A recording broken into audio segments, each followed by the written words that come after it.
Começa agora o Café com Colo, uma pausa quentinha e rapidinha para acolher quem cuida. Senta-se em casa, pegue a sua xícara e vem conversar com a gente. Márcia, seja muito bem-vinda à nossa primeira edição do nosso Café com Colo. Você é muito especial e não poderia ser outra pessoa a não ser você. Bom dia, eu sou Márcia Nader, fonoaudióloga. Estou aqui no Colo de Mãe, feliz, um lugar gostoso, que cuido das crianças, que sou super bem-vinda. Isso, claro que é. E venham me conhecer. Isso aí. Oiê! Hoje a gente vai começar a nossa primeira edição do Café com Colo. É um prazer enorme, é uma ideia que a gente já está há um tempão, mas a gente agora que está conseguindo colocar em prática. Nossa primeira convidada maravilhosa, doutora Márcia Nader, nossa fonoaudióloga, que a gente ama daqui da clínica, né, Thalita? Ela veio lá do Rio de Janeiro para nos dar a honra de cuidar da gente aqui na Clínica Colo de Mãe. Então hoje a gente vai apresentar para vocês conhecerem um pouquinho mais da Márcia e falar sobre a fonoaudiologia, né? Esse mundo maravilhoso da fonoaudiologia. O que ela pode trazer para a gente de benefício? A Thalita tem as indicações dela, né? Eu tenho as minhas e tem muita coisa que a gente nem sabe que a fono pode fazer pra gente, né, Márcia? É verdade. Vou te apresentar então rapidinho para as pessoas te conhecerem, tá? O teu currículo. Professora, uma vez professora, sempre professora. Fonoaudióloga clínica, pós-graduada em fono hospitalar, especializada em pós-cirúrgico em frenectomia, isso eu amo de paixão. Formação em terapia narrativa e sistêmica, que isso é uma novidade que eu quero entender melhor, né? E terminando após em terapia sistêmica aos 73 anos. Isso é maravilhoso, é inspirador para a gente, né? E aí a gente pode começar a nossa conversa com a Thalita, colocando, né, Thalita, quando você indica, assim, que você fala, meu paciente precisa da Márcia, assim, para as pessoas já entenderem, por exemplo, as mães dos seus pacientes e tal. São várias situações, né? Eu percebo assim, quando eu percebo um vocabulário mais pobre da criança, ela não tem muito repertório, algumas trocas de alguns sons, né, omissões de algumas letras, a questão também auditiva, às vezes ela não entende os comandos. Então essas situações eu sempre indico para a fono fazer uma avaliação, porque é muito Faz importante. toda a diferença, né? A gente percebe quando tem uma questão ali. Essa função auditiva é, assim, muito importante, porque a criança não tem só perda de audição, ela não está conseguindo assimilar e nem discernir os sons. Por exemplo, uma banda tocando um violino, uma bateria e um piano. A criança escuta tudo, mas ela não consegue discernir o que é o quê. E isso atrapalha na hora da alfabetização. Sim. Bastante até. Então é importante a audiometria. E uma coisa que eu escutava muito, né? Era que a gente tinha que esperar a criança escrever, ler, para poder mandar para fono. Exatamente algumas oposto. trocas, quando alfabetizava aquilo ali. E é um mito, assim, absurdo, né? Porque É exatamente o oposto, né? Porque É. quando a criança está sendo alfabetizada, a gente tem que pensar o seguinte, agora vem a professora lá atrás. A alfabetização é o período mais difícil da escola. Por quê? Ela tem que associar o som, a letra, o desenho da letra, essa letra junto com outra letra para formar um fonema. É muito difícil. Então, complicado. Então, a parte psicomotora fina de escrever precisa estar em dia, a parte auditiva e a parte visual. Então, são muitas coisas para poder ajudar numa parte pedagógica perfeita, porque a alfabetização é a base de tudo. Exatamente. E assim, eu tô achando muito legal você falar isso, assim, porque antes tinha que esperar escrever e falar isso aqui para indicar. E eu vejo isso também muito na minha profissão, porque assim, eu sou odontopediatra, eu ortodontista, e quando eu fui fazer ortodontia, falava assim, não, tem que esperar trocar os dentes para colocar aparelho. E hoje, né, a gente sabe que não, que se eu identifico um problema 1 ano, 2, a criança tem 1 ano, a criança é bebê, eu já tenho que fazer uma intervenção. E aí nós fomos fazer um podcast com o doutor sobre prematuridade, né, doutor Beto Bering, maravilhoso. E ele falou exatamente isso, ele falou que o que a gente vivencia na tenra idade, é coisa que a gente leva para a vida toda, né? Então lá, quando a criança está lá no CTI, né, é internado, o que ele faz lá, a qualidade de vida que ele deixa de dar ou que ele permite, né, o que ele propõe para a criança, é uma coisa que vai levar para a vida toda. Então tudo que é cedo, a gente colhe frutos muito melhores, porque às vezes passou do tempo, é uma janela que você já perdeu. Né? Com certeza. E assim, na minha área, agora eu vou falar na minha área, né? Então, as coisas que eu identifico que eu mando para você. Então, é exatamente isso, questões de fala, né? Questões de alterações de fala. A gente vê parte de língua e já entra anatomia, né? Que é uma área minha, né? Sim. Você falou que tem a especialização em pós-cirúrgico com freio, né? De freio. Então, hoje em dia está muito em voga essa coisa da cirurgia de freio, né? Que a criança não consegue levantar a língua, ela não mama bem, às vezes ela não fala bem, mas muitas vezes uma terapia com a fonoaudiologia vai resolver o problema sem a necessidade de uma cirurgia. E muitos profissionais não conseguem diferenciar isso. Às vezes aumentou muito a indicação de cirurgia. Demais, e tá tendo um sobretratamento. Então, assim, quando realmente é para cirurgia, quando a fono vai resolver? E muitas vezes a gente precisa indicar para a fono primeiro, para ela falar para a gente, né? E isso a gente faz, né? É verdade, essa é a importância do trabalho multidisciplinar. Exatamente. Porque a gente troca, né, as nossas ideias, nossas experiências, e todo mundo cresce junto. Isso aí. Isso é fundamental. Então, essa parte de fala, essa parte de compreensão de sons, essa parte de anatomia da boca, né? Que é toda a anatomia da boca, é toda da fono, né? Toda da fonoaudióloga. Então, a gente, é aquela história, né? De cada um no seu quadrado, né? E todo mundo junto ao mesmo tempo. Então, é saber até onde eu posso ir, mas mesmo que eu não saiba tratar aquela questão, eu saber quem trata, né? E saber fazer a indicação correta. Do mesmo jeito que tem coisas que eu indico para a Thalita, tem casos que chegam para mim, por exemplo, de crianças que usam chupeta, né, até, né, a gente teve um caso bem legal, né, criança com 7 anos não largava, e aí a gente fez juntas uma abordagem e em 4 meses a criança largou. Sucção de dedo também, né? Sucção de dedo, exatamente. E tem muito a ver isso, né, exatamente, a Thalita pega muito isso, né, crianças que estão com... eu pego muita criança pequena mesmo, assim. Então tem essa questão da chupeta, do dedo, mamadeira. Que você vê que é um apego emocional, né? É uma muleta emocional. Criança, né? E a gente de regulação emocional que a gente precisa retirar, trabalhar. Né? Porque aí vai fazendo trazendo essas alterações, igual a questão do dedo, né? Sim. Acho que o dedo é mais difícil. Né? Sim. Eu ligo a frenectomia, essa indicação frenética, né? Com esses laudos também, né? Então a gente precisa ter muito cuidado no diagnóstico.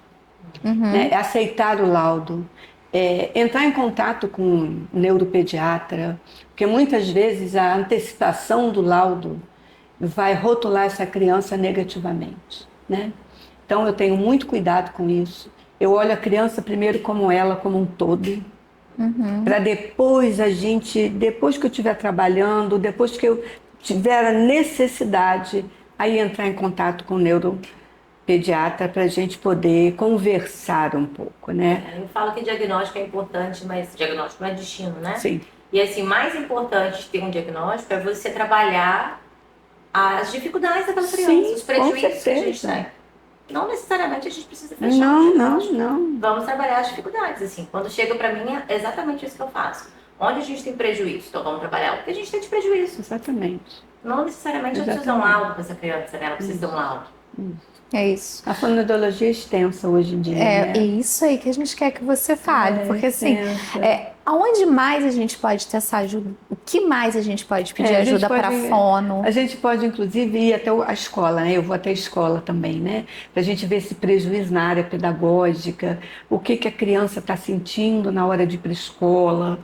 Eu acho importante isso, né? A gente entrar em contato com todas as pessoas do mundo da criança. Que a gente que é fono, né? A gente vai nesse mundo todo. A gente vai na orientação, eu faço também muita orientação a pais, Ah, a criança não quer ir para a escola, não se adaptou. Gente, vamos sentar, vamos ver o que, que a gente pode fazer, o que, que essa criança está precisando. Será que esse lanche que ela está levando não é um lanche adequado, que ela gosta? Né? Então a gente precisa, a fonoaudiologia, tenho um trabalho muito extenso. A gente vai à escola, a gente vai ao odontopediatra, a gente vai ao psicólogo. E essa minha formação sistêmica me ajudou muito, tem um olhar muito diferente agora. Isso que eu ia te perguntar. Fala pra gente, eu fiquei curiosa, assim, o que que seria isso, essa formação em terapia sistêmica? Essa formação eu fui fazer era por necessidade de um paciente meu adotado. Ah, E ele foi adotado depois de 4 negativas. E ele ficou completamente agressivo. E eu não sabia o motivo.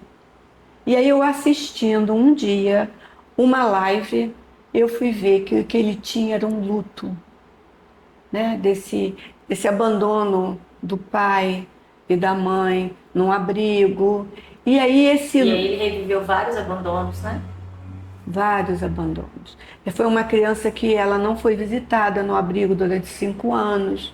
Quando ela se viu na casa de alguém que o acolheu, ele ficou com medo de ser rejeitado de novo. e se fechou. E se fechou e agrediu a todo mundo. Antes de eu ser agredido, eu vou agredir primeiro. Ele vai testar, né? Exatamente. Me ama mesmo? Exatamente. Esse amor verdadeiro? Exatamente. É a prova de fogo, né? E aí eu fui para a sistêmica, porque a narrativa, ela me ajudou bastante, mas eu achei pouco. E aí eu fui para a sistêmica. A sistêmica abrange a família. Então a criança vem com uma queixa para mim e ela muitas vezes vem uma queixa familiar. E aí eu vou trabalhar essa fala, essa parte de interação mesmo, né, com a própria escola, numa maneira, num modo diferenciado. E aí eu estou ganhando muito com essa criança, ganhando muita, eu aprendo muito. Né? E por isso que eu não paro de estudar. A gente não para nunca, gente. A gente estuda. A Thalita tá fazendo uma pós agora. Terminou agora outra pós. A gente não para nunca. A gente não dá para. pra parar. Aí, quase me matriculei em outra semana. Falei, não, parei. Agora, eu tô pensando aqui. Você tá falando isso, né? O que eu noto que muitos pais vêm hoje pra gente, para mim, eu acho que até pra Thalita mais do que pra mim. Eles vêm pedindo, de verdade, eles vêm pedindo ajuda. Eles não estão sabendo lidar, eles não estão sabendo falar não, eles sentem culpa. A impressão que eu tenho é essa, sabe? Sentem culpa ao falar não para a criança. Como se a gente tivesse que falar sim e a gente tivesse que pedir desculpa para falar não, quando muitas vezes o não é necessário. Inclusive, a gente vai fazer um negócio sobre esse assunto. Isso aí, gente. O não é necessário, Sim, sabe? sim. E assim, A frustração é necessária. Eu vejo ali, às vezes, pouco Limite, tempo que eu fico, eu falo assim, mas ele não quer, no meu caso, por exemplo, assim, né? Olha, você precisa escovar os dentinhos, é uma criança, um 4, mas ele não quer que eu escove. Mas ele não aceita que eu escove. Gente, mas é escovar o dente. Ele não tem que aceitar. Não tô de forma alguma julgando ninguém. Eu só tô orientando, né? Então, assim, ele não tem que aceitar. Ele só tem 4 anos, 5 anos, 6 anos. Ele tem que aceitar e fazer. E não tem que ter permissão dele. E eu sinto que... Mas os pais, eles realmente falam, estão sentindo como se eles não pudessem contrariar os filhos, sabe? E aí eu penso que isso pode ser, esse curso, né, essa pós que você tem, pode ser uma grande ajuda nesse sentido pra gente, de orientar os pais, né? Porque a gente muitas vezes vai ali abordar as crianças, mas e esses pais, né? Eu faço essa orientação a pais. Ótimo. Isso eu acho importante. Sim. Né? Isso que me deu foi sistêmica também. A orientação parental. Eu faço assim, essa orientação. quando o paciente chega no meu consultório, geralmente a criança, né, na questão ali, é um sintoma da família, né? A gente precisa organizar muita coisa. Mas se você não fizer a orientação parental, nosso trabalho não vai. Porque a criança vive no meio de uma família, ela não tá numa bolha. E aí ela vem e fica 40 minutos com a Márcia, né, 40 comigo, e a gente devolve. Mas se vai trabalhar em casa, o trabalho é perdido. Essa devolutiva é muito importante, né? Faz todo sentido, até porque, né? Ainda mais na minha parte fonoaudióloga, quem é o principal coterapeuta? A família. É a família. Se a família não cooperar, a criança fica comigo muitos anos, como eu já tive crianças que ficaram comigo 5 anos, por falta dessa coterapia que não existe. Né? Pai e mãe chegam em casa cansado, dá o celular para a criança. E os exercícios que eu mando gravados pelo celular. Né? Então isso tudo é muito importante. É o que a gente fala assim, a gente está aqui para ajudar, né? Mas a gente é o começo. Sim, é um trabalho de formiguinha. É um trabalho de formiguinha. Então a gente vai fazer o nosso melhor sempre, mas a gente precisa ser uma equipe. Para a gente conseguir vencer o jogo, nós temos que ser um time, né? E eu falo, a gente está lá dominando a bola, né? E a gente faz o passe, mas se não tem outro para pegar lá a bola e fazer o gol, a coisa não vai, né? Então a gente realmente precisa, principalmente nos casos das crianças, né? Porque nós 3 trabalhamos com crianças, é muito importante no meu cuidado, no cuidado ali do seu cuidado, que a gente tenha esse apoio familiar. Sim. Né? Fundamental. Essa coisa de continuar em casa a missão que a gente passa, o passe que a gente passa lá, né? E é isso. E aí, olha, eu adorei esse papo, né? A gente tem muita coisa para falar, é muito assunto, tem horas, dias e meses falando. Mas assim, eu achei que foi maravilhoso para começar só, porque com certeza você vai voltar mais vezes pra gente levar um pouquinho de conhecimento, um pouquinho eu acho que de saber mesmo, para as pessoas saberem até como nos ajudar que essas nossas terapias deem certo.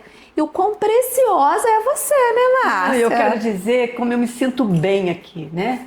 Um acolhimento gostoso de todo mundo. Entrei aqui por acaso, falei para as meninas quem eu era, me apresentei. E na mesma semana eu estava aqui. Claro, tudo assim, tranquilo. No dia claro que eu precisava, que era sexta-feira, estava vaga. Então veio assim, tudo bonitinho, né? Tudo se encaixando, né? E assim, vamos falar pro pessoal que você está aqui, né, na clínica. Então, para quem não sabe, a Márcia é fono daqui da clínica Colo de Mãe, né? E agora ela está aqui toda sexta, né, Márcia? Toda sexta, de 15 em 15 por enquanto. Toda sexta de 15 em 15, ela dá do Rio, né? Então ela vem de 15 em 15, mas a gente já deu uma negociada com ela para ficar... Vai catando, cada dia a gente vai catando mais um cadinho da hora dela. E assim, é valioso esse tratamento, essa vivência que ela tem, né? E essa animação, essa energia que é contagiante, né? Aos 73 anos, fazendo pós e cheia de projetos. Isso é história de vida e é inspiração, né? Inclusive, vamos falar aqui do projeto que você tá. A gente tá com um projeto lindo que a gente vai agora chamar os avós, né? Um projeto da Márcia, para a gente começar a fazer um trabalho com os avós aqui. Hoje em dia a gente sabe que tem muitas crianças que ficam o dia todo com a vovó, com o vovô, para os pais trabalharem. Então a gente acha importante a gente fazer esse trabalho com eles também, com né? certeza. Então aguardem, teremos novidades. Gente, a gente falou tanto que a gente esqueceu de tomar café. Mas eu tomei o meu. Só a Thalita que tomou.